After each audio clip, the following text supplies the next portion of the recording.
불과 한 달 전, 저는 요양센터 면회실에서 믿을 수 없는 장면을 목격했습니다. 제 아내 박영희가 제 손을 꽉 잡더니 똑바로 눈을 마주치며 낮은 목소리로 속삭였습니다. 여보, 나 치매 아니야. 제발 날 여기서 꺼내줘. 그 순간 제 심장은 얼어붙었습니다. 분명 가영이는 어머니가 치매 초기라서 전문 치료가 필요하다고 했는데 불과 보름 전까지만 해도 영희는 바닷가 협동조합에서 또렷한 목소리로 어르신들과 대금을 정산하며 환하게 웃고 있었습니다. 이번 달도 수고 많으셨어요. 다들 생활비 넉넉히 챙기세요. 그녀의 머릿속엔 20명 어르신들의 이름과 각자의 사정까지 다 들어있었거든요. 그런데 어떻게 멀쩡한 여인이 갑자기 결정권 없는 환자가 되었을까요? 가영이의 차갑게 변한 눈빛, 제가 소명했다는 의문의 동의서, 그리고 몰래 파쇄된 아내의 퇴소 요청서. 그때 저는 아차했습니다. 이건 질병이 아니라 누군가의 계략이라는 것을.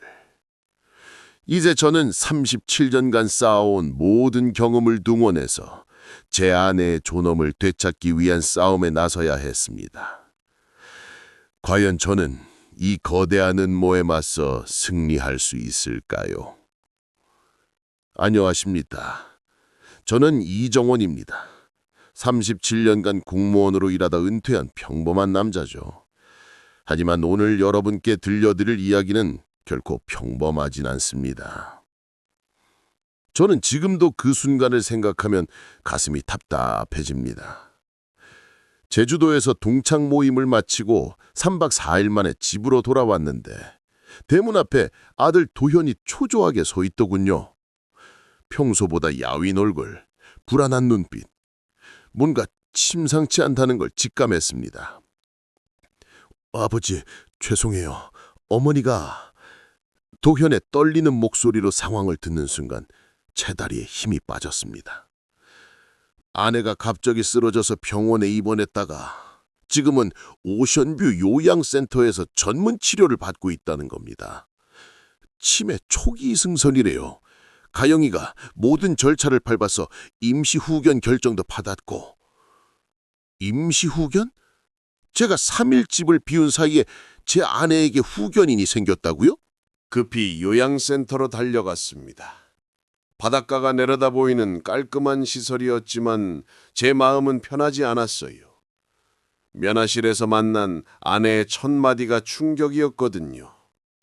여보, 왜 이제 와? 나 여기서 나가야 해. 내가 뭘 잘못했다고. 영희의 문은 또렷했고 말도 정확했습니다. 치매 환자의 모습이 전혀 아니었어요. 오히려 억울함과 분노로 가득 찬 정상인의 눈빛이었죠.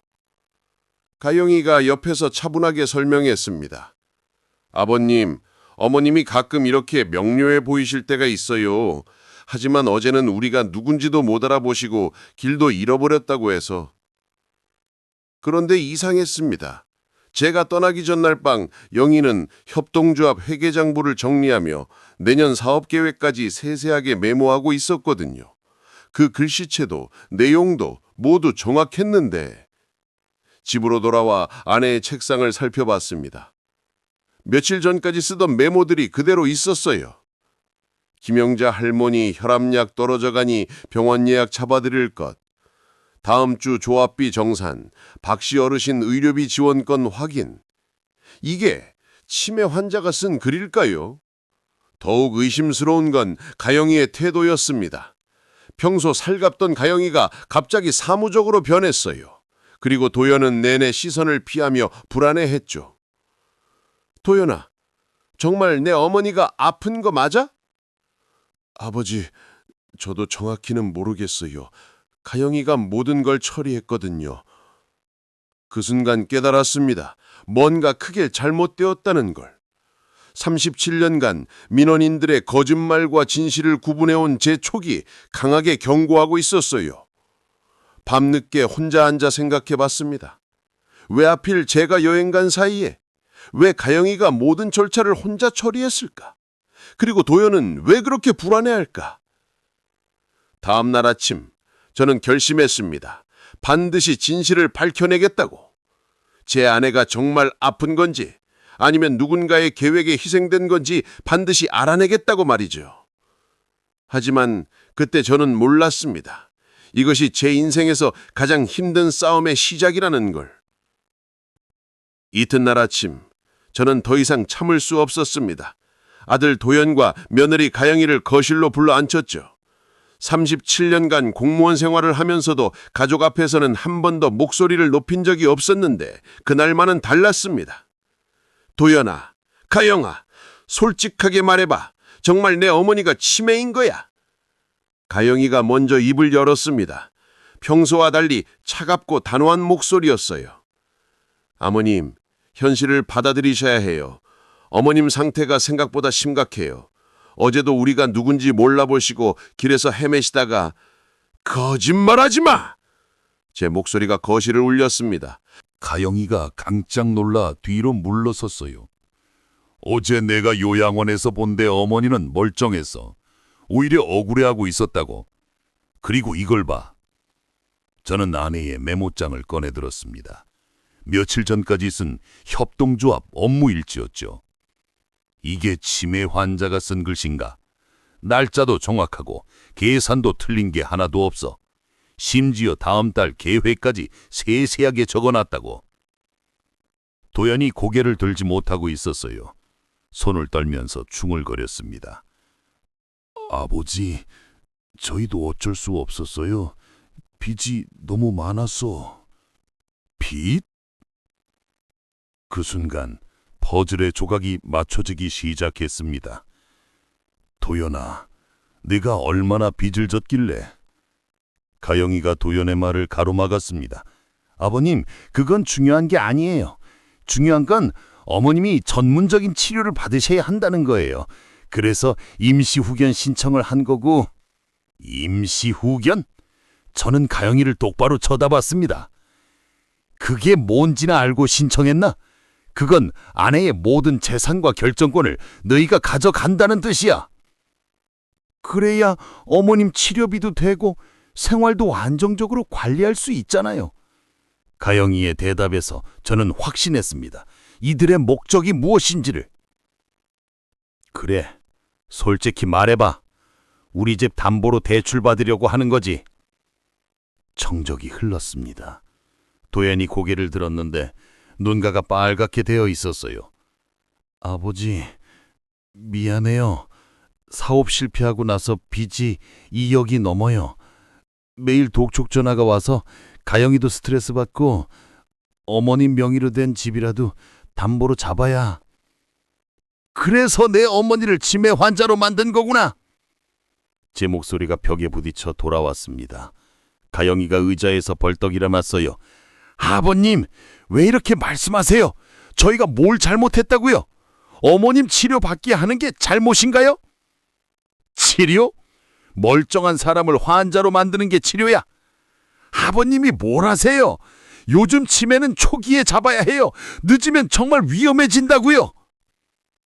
그때 현관문이 열리며 낯선 남자가 들어왔습니다. 40대 중반쯤 되어 보이는 정장을 말끔히 차려입은 사내였어요. 안녕하세요. 장혜수입니다. 가영이가 안도의 표정을 지었습니다. 장 선생님, 마침 잘 오셨네요. 장혜수는 명함을 꺼내 저에게 건넸습니다. 후견 전문 상담사라는 타이틀이 적혀 있었어요. 어르신, 걱정 마십시오. 모든 절차가 합법적으로 진행되고 있습니다. 임시 후견은 치매 환자 보호를 위한 정당한 제도예요. 합법적. 저는 코웃음을 쳤습니다. 멀쩡한 사람을 치매 환자로 만드는 게 합법적이라고. 어르신, 현실을 받아들이세요. 부인께서 이미 의료진의 정식 진단을 받으셨고 법원의 임시 후견 결정도 났습니다. 이제 가족들이 할 일은 부인을 위해 최선의 치료 환경을 만들어드리는 거죠. 장혜수의 말투는 부드러웠지만 그 속에 차가운 계산이 숨어 있었습니다. 그런데 왜 하필 내가 여행 간 사이에 모든 걸 처리했지? 응급 상황이었으니까요. 부인께서 길을 잃고 헤매시는 걸 발견했을 때 더 이상 미룰 수 없었던 거죠. 저는 주먹을 꽉 쥐었습니다. 이 모든 게 계획된 일이라는 확신이 들었어요. 하지만 증거가 없었습니다. 도연아, 저는 아들을 똑바로 봤습니다. 정말 네 어머니가 길을 잃었니? 직접 봤니? 도연이 입을 벙긋거렸지만 말이 나오지 않았어요. 가영이가 재빨리 대답했습니다. 아버님, 지금 중요한 건 과거가 아니라 미래예요. 어머님이 안전한 곳에서 치료받으시는 게 최선이에요. 장혜수가 서류 가방을 열었습니다. 어르신, 여기 부인 명의 재산 관리 계획서가 있습니다. 치료비, 생활비 모든 게 체계적으로 관리될 예정이에요. 서류를 훑어보는 순간 제 피가 거꾸로 솟았습니다. 우리 집이 담보로 설정되어 있었고 아내 명의 적금도 모두 정리 예정으로 되어 있었거든요. 이게 뭐야? 우리 집을 팔겠다는 거야? 팔지 않습니다. 담보로 잡아서 도연 씨 빚을 정리하고 부인 치료비를 마련하는 거예요. 일석이조죠. 그 순간 저는 깨달았습니다. 이들이 얼마나 치밀하게 계획을 세웠는지를, 그리고 제 아내가 얼마나 무력한 상태에 놓였는지를. 절대 안 돼. 저는 서류를 바닥에 던졌습니다. 내 아내를 돌려내! 장혜수가 냉소적으로 웃었습니다. 어르신, 이미 늦었습니다. 법적으로 모든 절차가 완료됐어요. 이제 부인의 후견인은 가영 씨입니다. 그날 밤 저는 한잠도 자지 못했습니다. 제 곁에서 37년을 함께한 아내가 하루아침에 결정권 없는 환자가 되었다는 사실이 받아들여지지 않았어요. 하지만 더 충격적인 건 제 아들이 이 모든 일에 동참했다는 사실이었습니다. 빚 때문이라지만 어떻게 자기 어머니를 이렇게 할 수 있을까요? 새벽 5시 저는 결심했습니다. 절대 포기하지 않겠다고. 비록 법적으로는 늦었을지 모르지만 반드시 진실을 밝혀내겠다고 말이죠. 다음 날 저는 요양원을 다시 찾았습니다. 원장실 문을 두드리자 50대 중반의 여성이 나왔습니다. 김미경 원장이었죠. 선생님, 무슨 일로 오셨나요? 제 아내 박영희를 집으로 데려가려고 합니다. 김 원장의 표정이 굳어졌어요. 죄송하지만 그럴 수 없습니다. 이미 임시 후견 결정이 났고 후견인인 가영 씨의 동의 없이는. 임시 후견이 뭡니까? 제가 남편인데 왜 며느리 허락을 받아야 합니까? 어르신, 법적 절차입니다. 부인께서 치매 진단을 받으셨고 가족 중 가장 적절한 분이 후견인으로 선정된 거예요. 저는 주머니에서 아내의 메모장을 꺼냈습니다. 이걸 보세요. 불과 일주일 전까지 쓴 글입니다. 이게 치매 환자 글씨 같나요? 김 원장이 메모장을 훑어보더니 고개를 저었어요. 어르신, 치매는 초기에 이런 명료한 순간들이 있을 수 있어요. 하지만 의료진의 정식 진단을 무시할 수는 없습니다. 그럼 제가 직접 아내와 얘기해 보겠습니다. 면회는 허락하시겠죠? 물론입니다. 하지만 환자분을 자극하지 마세요. 면회실로 향하는 복도에서 저는 간병인들의 수군거림을 들었습니다. 305호 할머니 또 난리 피웠대. 자꾸 집에 보내달라고 하시는데 가족들이 안 된다니까. 305호. 그게 제 아내 방 번호였어요. 면회실에 들어서자 아내가 의자에 앉아 멍해니 있었습니다. 평소와 달리 힘없어 보였어요. 여보, 나야. 아내가 고개를 들었습니다. 눈에 생기가 돌아왔어요. 여보, 드디어 왔구나. 나 여기서 나가야 해. 이상한 약 자꾸 먹이고 밤에도 문을 잠가놔서. 무슨 약? 모르겠어. 먹으면 머리가 멍해져. 어제는 거부했더니 간병인이 억지로. 그때 간병인이 들어왔습니다. 선생님, 면회 시간이 거의 다 됐는데요. 환자분이 흥분하시면 안 돼요. 흥분? 제 아내가 정상적인 얘기를 하는 건데요. 간병인이 손목시계를 보며 말했습니다. 지금 2시 38분이에요. 3시에 투약 시간이라 무슨 약이길래 그렇게 정확히. 안정제예요. 환자분이 불안해하셔서 아내가 제 손을 꽉 잡았습니다. 여보, 나 안정제 안 먹겠어. 머리가 이상해져. 제발 집에 데려가줘. 영희야, 걱정 마. 내가 해결할게. 하지만 그 순간 2명의 간병인이 더 들어왔어요. 할머니, 약 시간이에요. 순순히 드시면 편해요. 싫어. 나 약 안 먹을 거야. 아내가 저항했지만 간병인들이 억지로 붙잡았습니다. 제가 막으려 했지만 다른 간병인이 저를 말렸어요. 선생님, 방해하시면 안 됩니다. 환자 치료예요. 치료? 이게 치료인가요? 그 순간 아내가 제게 소리쳤습니다. 여보, 난 멀쩡하다고. 왜 아무도 내 말을 안 들어줘? 제 가슴이 찢어지는 것 같았어요. 하지만 아무것도 할 수 없었습니다. 다음 날 저는 다시 원장을 찾았습니다. 이번엔 증거를 들고 갔어요. 원장님, 이걸 보세요. 제 아내가 직접 쓴 퇴소 요청서입니다. 김 원장이 서류를 받아보더니 고개를 저었어요. 선생님, 이건 효력이 없어요. 환자분이 쓴 건 법적 효력이 없습니다. 왜요? 본인 의사잖아요. 치매 환자는 의사 능력이 제한되어 후견인의 동의가 있어야 해요. 그럼 가용이한테 얘기해 보겠습니다. 이미 거부했어요. 어머님 안전을 위해 계속 입원시키겠다고. 저는 무릎이 꺾이는 걸 느꼈습니다. 그날 오후 장혜수가 연락을 해왔어요. 어르신, 괜한 소동 그만 피우세요. 부인분 위해서라도. 소동? 제 아내를 구하는 게 소동인가요? 어르신이 자꾸 나타나서 부인분이 더 혼란스러워해요. 의료진도 곤란해하고. 그건 제 아내가 멀쩡하다는 증거 아닙니까? 아니에요. 치매 환자의 전형적인 증상이에요. 가족을 알아보긴 하지만 상황 판단은 못하는 거죠. 장혜수의 말에 저는 할 말을 잃었습니다. 어르신, 현실을 받아들이세요. 부인분은 이미 법적으로 치매 환자로 판정받았어요. 그리고 장혜수가 서류를 꺼냈습니다. 이게 뭔지 아세요? 제가 본 건 제 서명이 들어간 동의서였어요. 아내의 임시 후견 신청에 남편으로서 동의한다는 내용이었죠. 언제 제가 서명을... 작년에 하셨잖아요. 부인분 건강이 안 좋을 때를 대비해서. 저는 기억이 나지 않았어요. 언제 이런 서류에 서명했을까? 어르신 기억 안 나세요? 가영이가 부탁했을 때 만약의 경우를 대비해서라고 하면서 그 순간 어렴풋이 기억이 났습니다. 작년 가을 가영이가 혹시 어머님이 아프시게 되면 빨리 도움받을 수 있도록 미리 서류를 준비해 놓자고 했던 것. 그때는 단순한 준비라고 생각했는데 이렇게 쓰일 줄은. 어르신이 직접 서명하신 거예요. 법적으로 완벽합니다.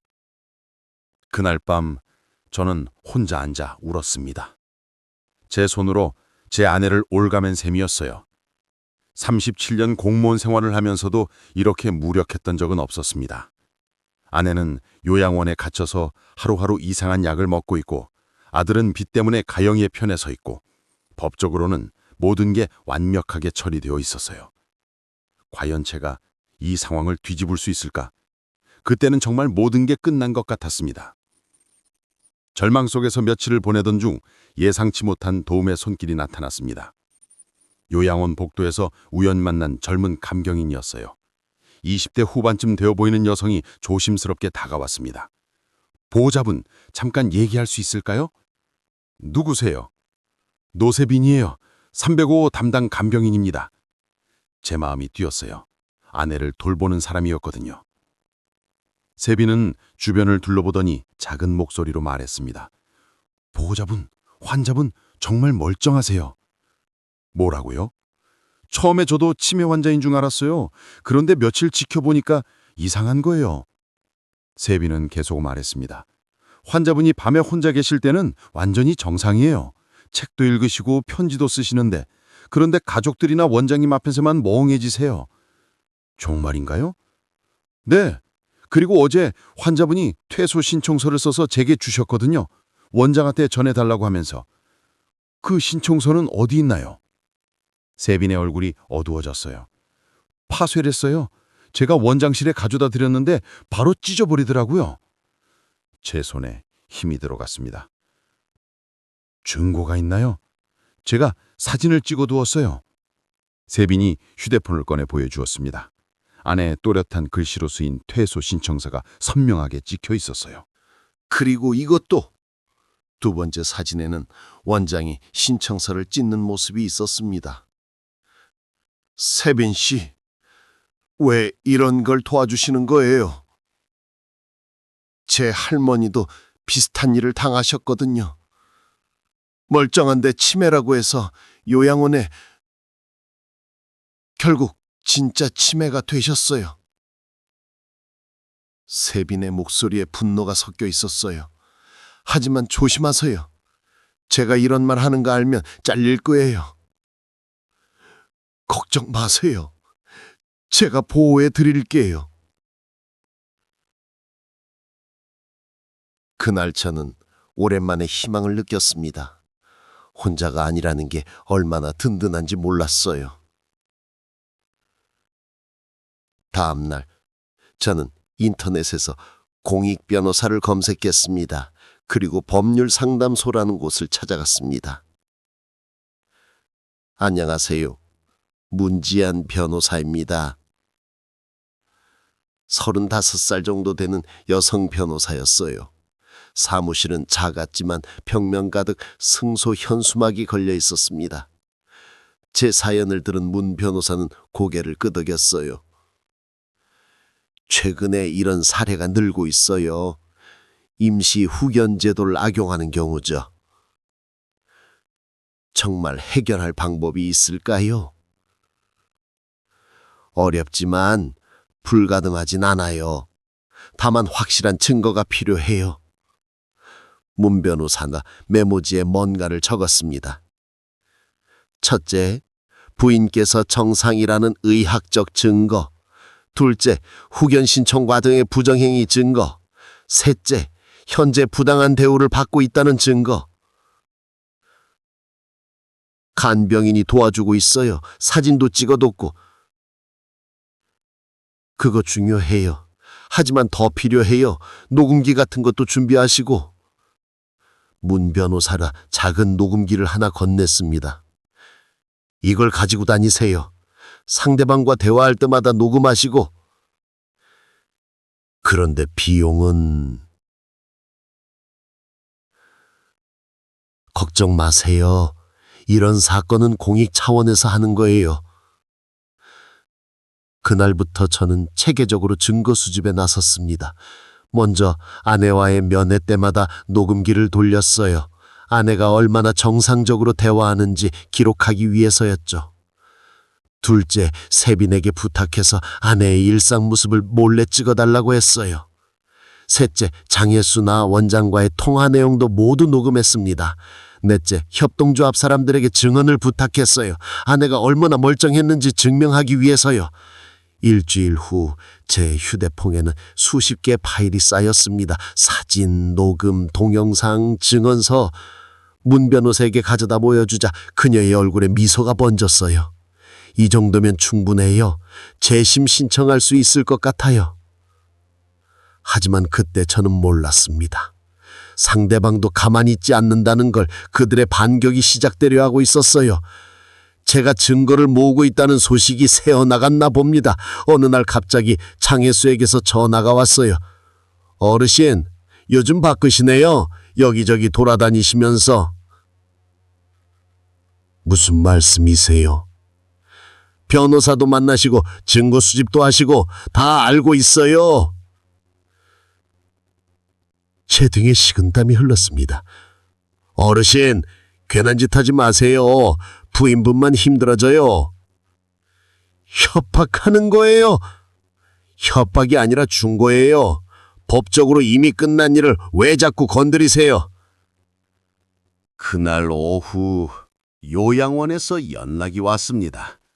보호자분, 부인께서 갑자기 상태가 안 좋아지셨어요. 급히 달려가 보니 아내가 침대에 누워 멍한 표정으로 있었어요. 영희야, 괜찮어? 아내가 고개를 돌리더니 저를 빤히 쳐다봤습니다. 하지만 뭔가 이상했어요. 평소와 다른 눈빛이었어요. 당신 누구세요? 제 가슴이 철렁했습니다. 나야, 정원이, 네 남편. 남편? 저 남편이 있었나요? 간병인이 옆에서 설명했습니다. 오늘 아침부터 갑자기 기억을 못하세요. 치매가 급속히 진행된 것 같아요. 하지만 저는 직감했습니다. 이상하다는 걸. 어떤 약을 드셨나요? 평소와 같은 안정제요. 다만 오늘은 용량을 좀 늘렸어요. 어젯밤에 많이 흥분하셔서. 그 순간 아내가 제 손을 살짝 잡았어요. 그리고 아무도 모르게 손바닥에 뭔가를 그렸습니다. 도와줘라는 글자였어요. 저는 깨달았습니다. 아내가 연기하고 있다는 걸. 아마 약물 때문에 의식이 흐려지긴 했지만 완전히 정신을 잃은 건 아니었어요. 세빈이 조심스럽게 다가왔습니다. 보호자분, 잠깐 밖에서 얘기해요. 복도로 나오자 세빈이 긴급하게 말했습니다. 오늘 원장님이 직접 왔어요. 그리고 약을 바꿨어요. 무슨 약으로요? 모르겠어요. 하지만 환자분이 약을 드시고 나서 계속 이상해하세요. 다른 환자들도 그런 약을 먹나요? 아니에요. 환자분만 특별히. 제 머리가 복잡해졌어요. 그들이 아내를 진짜 환자로 만들려 하는 건가? 그날 밤 도연에게 전화했습니다. 도연아, 네 어머니 상태가 갑자기 안 좋아졌다. 아, 그래요? 가영이가 말했어요. 아버지가 자꾸 찾아가서 어머니가 스트레스 받는다고. 스트레스? 네 어머니가 이상한 약 먹고 정신을 잃어가고 있어. 아버지, 제발 그만하세요. 전문가들이 치료하는 건데 왜 자꾸 방해하세요? 도연아, 정말 네 어머니가 치매라고 생각해? 긴 침묵이 흘렀습니다. 아버지, 저도 모르겠어요. 처음엔 아니라고 생각했는데 요즘 정말 이상해지신 것 같아서. 그게 다 약 때문이야. 네 어머니를 망가뜨리고 있다고. 하지만 의사가 필요한 약이라고. 전화가 끊어졌습니다. 다음 날 더 충격적인 소식을 들었습니다. 문 변호사에게서 연락이 왔어요. 어르신, 큰일이에요. 재심 신청을 준비하고 있었는데 상대편에서 먼저 술을 뒀어요. 무슨 말씀이세요? 부인께서 남편을 거부한다는 의사 표시를 했다고 법원에 신고했어요. 뭐라고요? 그리고 어르신이 부인을 괴롭혀서 병세가 악화됐다는 의료진 소견서도 제출했고요. 제 다리에 힘이 빠졌습니다. 이제 어르신은 면회도 제한될 수 있어요. 그럼 제가 아내를 못 만나게 된다는 거예요? 최소 한 달은 어려울 것 같아요. 그날 저는 정말 무너졌습니다. 아내는 이상한 약으로 점점 망가져가고 있고 저는 더 이상 다가갈 수도 없었어요. 하지만 포기할 수는 없었습니다. 시간은 우리 편이 아니었지만 반드시 진실을 밝혀내야 했어요. 그때 세빈이 마지막 희망을 가져다 주었습니다. 보호자분, 내일이 퇴소 심사예요. 마지막 기회일 수 있어요. 퇴소 심사 당일 저는 새벽 5시부터 일어나 준비했습니다. 요양원 회의실에는 심사위원 3명이 앉아 있었어요. 의사, 사회복지사, 그리고 법조인이었죠. 가영이와 장혜수도 와 있었고 김 원장도 자료를 잔뜩 들고 앉아 있었습니다. 그럼 시작하겠습니다. 박영희 환자의 퇴소 신청에 대한 심사입니다. 주심사위원이 서류를 넘기며 말했습니다. 먼저 가족 측 의견을 들어보겠습니다. 가영이가 일어섰어요. 어머님은 아직 치료가 더 필요합니다. 퇴소하시면 안전사고 위험이 크고 가족이 돌보기도 어려운 상황입니다. 그럼 구체적인 근거가 있습니까? 장혜수가 서류를 내밀었습니다. 의료진 소견서와 일상생활 관찰 기록입니다. 환자가 혼자서는 기본적인 생활이 어렵다는 내용입니다. 심사위원들이 고개를 끄덕였어요. 그럼 반대 측 의견을 들어보겠습니다. 저는 떨리는 손으로 가방을 열었습니다. 제 아내는 치매가 아닙니다. 그럼 근거가 있습니까? 저는 첫 번째 증거를 꺼냈습니다. 이건 아내가 입원 직전까지 쓴 협동조합 업무 일지입니다. 날짜, 계산, 계획 모든 게 정확합니다. 심사위원들이 일지를 살펴봤어요. 하지만 치매 초기에는 이런 명료한 순간이 있을 수 있습니다. 예상된 반박이었어요. 저는 두 번째 증거를 꺼냈습니다. 그럼 이건 어떻게 설명하시겠습니까? 녹음기를 틀었습니다. 아내와 제가 나눈 대화가 흘러나왔어요. 여보, 나 여기서 나가야 해. 이상한 약 자꾸 먹이고. 무슨 약이야? 모르겠어. 먹으면 머리가 멍해져. 회의실이 조용해졌어요. 그리고 이것도 들어보세요. 이번엔 아내가 혼자 있을 때 세빈과 나눈 대화였어요. 내가 퇴소 신청서 써도 될까? 할머니 위험해요. 원장님이 들으면 괜찮아. 난 멀쩡하니까. 김 원장의 얼굴이 굳어졌어요. 이건 언제 녹음한 거예요? 일주일 전입니다. 그리고 이것도 보세요. 저는 휴대폰을 꺼내 사진을 보여줬습니다. 아내가 쓴 퇴소 신청서였어요. 환자가 직접 쓴 퇴소 신청서입니다. 그런데 원장이 이걸 파쇄했어요. 그건 법적 효력이 없어서. 김 원장이 변명했지만 심사위원들의 표정이 바뀌었어요. 저는 결정타를 준비했습니다. 마지막으로 이것을 들어보세요. 새로운 녹음이 흘러나왔습니다. 가영이와 장혜수의 대화였어요. 임시우견만 되면 그 집 담보로 빚 다 갚을 수 있어. 어머니는 계속 요양원에 두고. 하지만 아버님과 의심하고 있는데. 괜찮아. 의료진이 다 도와주고 있으니까. 약만 계속 먹이면 진짜 치매가 될 거야. 회의실이 얼어붙었습니다. 가영이가 벌떡 일어났어요. 이게 뭐예요? 언제 이런 대화를? 일주일 전 당신네 집 앞에서 나눈 대화예요. 장혜수가 소리쳤습니다. 불법 녹음이에요. 법적 효력 없어요. 하지만 심사위원들은 이미 확신한 것 같았어요. 잠깐 환자를 데려오세요. 직접 의견을 들어봐야겠습니다. 10분 후 아내가 휠체어에 타고 들어왔습니다. 며칠 전보다 훨씬 멍한 표정이었어요.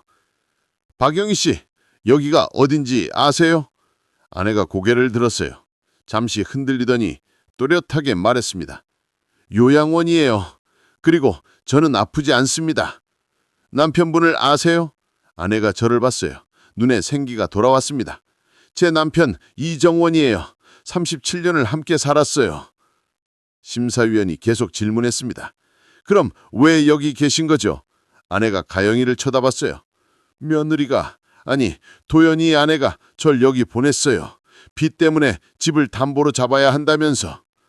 치매 진단은 어떻게 생각하세요? 거짓말이에요. 저는 아무것도 잊어버리지 않아요. 다만 여기서 이상한 약을 먹인 후로 머리가 자꾸 멍해져요. 그때 아내가 힘들게 일어서서 말했습니다. 저는 집에 가고 싶어요. 협동조합 어르신들이 기다리고 있어요. 나의 의사를 존중해 주세요. 회의실은 완전히 조용해졌습니다. 심사위원들이 5분간 협의한 후 결론을 발표했습니다. 박영희 환자의 퇴소를 승인합니다. 다만 정기적인 건강검진을 조건으로. 저는 그 순간 눈물이 터져 나왔습니다. 가영이가 소리쳤어요. 이건 말이 안 돼요. 어머니가 위험해요. 하지만 이미 늦었습니다. 법적으로 결정된 일이었어요. 장혜수는 이미 회의실을 나가고 있었고 김 원장은 서류를 챙기느라 바빴습니다. 아내가 제 손을 잡았어요. 여보, 이제 집에 갈 수 있는 거야? 그래, 영희야, 집에 가자. 집으로 돌아온 지 일주일 후 예상치 못한 일이 일어났습니다. 현관문을 두드리는 소리가 났어요. 문을 열어보니 도현이 서 있었는데 눈이 빨갛게 부어 있었습니다. 아버지, 뭐하러 왔어? 차가운 제 목소리에 도현이 고개를 숙였어요. 아버지, 어머니, 안녕하셨어요? 아내가 거실에서 나왔습니다. 일주일 만에 많이 회복된 상태였어요. 도연아, 왜 이렇게 야윈 거니? 어머니, 죄송해요. 정말 죄송해요. 도현이 갑자기 무릎을 꿇었습니다. 아버지, 어머니, 용서해 주세요. 제가 잘못했어요. 저는 팔짱을 끼고 서 있었어요. 쉽게 용서할 수 없었거든요. 도연아, 일어나라. 그리고 똑똑히 말해봐. 처음부터 알고 있었니? 도현이 고개를 끄덕였어요. 네, 사실 처음부터 알았어요. 어머니가 전혀 아프지 않다는 걸. 그런데 왜? 빚이 너무 많아서요. 매일 독촉 전화 오고 가영이는 스트레스로 병원에 다니고 그때 장혜수라는 사람이 나타났어요. 도현이 떨리는 목소리로 계속했습니다. 임시 후견만 되면 모든 걸 해결해 줄 수 있다고 했어요. 어차피 어머니도 나이 드시면 치매 올 수도 있는데 미리 준비하는 거라고. 그래서 네 어머니를 환자로 만든 거야. 처음엔 며칠만 그러려고 했어요. 서류 정리하고 대출 받고 나면 바로 모시고 나올 생각이었어요. 그런데 장혜수가 계속 시간을 끌고 가영이가 이참에 아예 정리하자고 했어요. 아내가 조용히 앉아서 아들을 바라보고 있었어요. 도현이 울면서 말을 이었습니다. 아버지가 증거 수집하고 다니시는 걸 보면서 정말 무서웠어요. 들키면 어쩌나 싶어서. 그래서 더 나쁜 짓을 한 거지. 네 어머니에게 이상한 약까지 먹이면서. 그건 정말 몰랐어요. 가영이와 장혜수가 알아서 했어요. 저는 주먹을 불끈 쥐었습니다. 몰랐다고. 네 어머니가 망가져가는 걸 보고도. 죄송해요. 정말 죄송해요. 그때 아내가 일어났어요. 도현아, 고개 들어. 어머니, 엄마가 물어볼게. 지금 후회하니? 네, 정말 많이 후회해요. 매일 잠도 못 자고. 가영이는 어디 있니? 집에 있어요. 저한테 여기 가지 말라고 했는데. 아내가 도현의 손을 잡았어요. 도현아, 엄마는 화가 나. 많이 화가 나. 하지만 아내가 잠시 말을 멈췄어요. 하지만 너는 내 아들이야. 엄마가 낳고 키운 소중한 아들. 어머니, 물론 잘못은 잘못이야. 하지만 엄마를 속인 것보다 더 속상한 건 네가 그렇게 힘들어하면서도 엄마한테 말하지 못했다는 거야. 저는 옆에서 듣다가 놀랐습니다. 아내가 이렇게 말할 줄은 몰랐거든요. 도연아, 빚이 얼마나 많니? 2억 3천만 원이에요. 그걸 다 어디에 썼니? 사업하다가 친구 보증 서주다가. 아내가 한숨을 쉬었어요. 도연아, 앞으로는 어떻게 할 거니? 모르겠어요. 가영이는 이혼하자고 해요. 혼자서는 감당이 안 된다고. 그 순간 저는 깨달았습니다. 도연이 단순히 나쁜 아들이 아니라 절망적인 상황에서 잘못된 선택을 한 불쌍한 아들이라는 걸. 도연아, 제가 입을 열었습니다. 네, 아버지. 네 어머니한테 한 짓은 절대 용서할 수 없어. 하지만 저도 잠시 말을 멈췄어요. 하지만 너도 내 아들이야. 같이 해결해보자. 아버지, 단 조건이 있어. 앞으로 거짓말하지 마. 그리고 가영이랑은 일단 떨어져 살아. 머리 좀 식히고. 도연이 고개를 끄덕였어요. 그리고 요양원에서 진짜 치매 환자들 돌보면서 네가 얼마나 나쁜 짓 했는지 뼈저리게 느껴봐. 네, 그렇게 할게요. 아내가 부엌에서 밥을 차렸어요. 도연아, 밥 먹고 가. 어머니, 괜찮을까요? 괜찮을 게 뭐야, 우리 가족인데. 그날 저녁, 오랜만에 세 식구가 함께 밥을 먹었습니다. 어색하긴 했지만 그래도 가족이라는 걸 다시 느꼈어요. 도연이 돌아간 후 아내가 말했습니다. 여보, 내가 너무 쉽게 용서한 것 같아? 아니야, 당신이 현명한 거야. 우리 아들이 실수했지만 다시 배우게 해야겠어. 그게 부모 역할이니까. 그 밤 저는 오랜만에 편히 잤습니다. 아내가 옆에 있다는 것만으로도 세상이 다르게 보였어요. 6개월이 흘렀습니다. 항구 마을 창고 하나를 임대해서 바닷빛 상담소라는 간판을 걸었어요. 저와 아내가 함께 운영하는 노인 권익보호센터였습니다. 선생님, 이 서류 어떻게 써야 해요?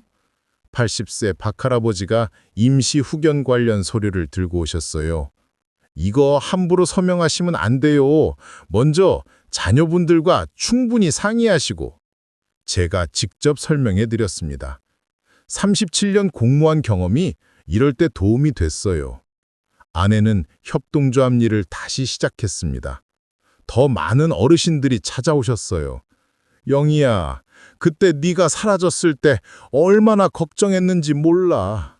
미안해요. 이제 다시는 그런 일 없을 거예요.